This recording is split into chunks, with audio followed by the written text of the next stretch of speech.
Daily activities.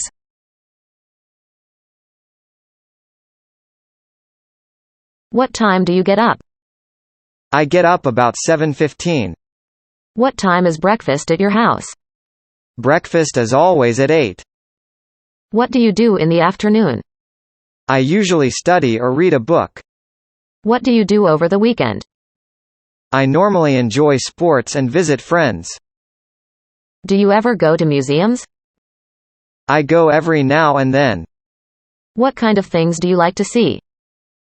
I enjoy statues and old paintings. Do you watch TV very often? Well, I sometimes watch it in the evening. Did you watch TV last night?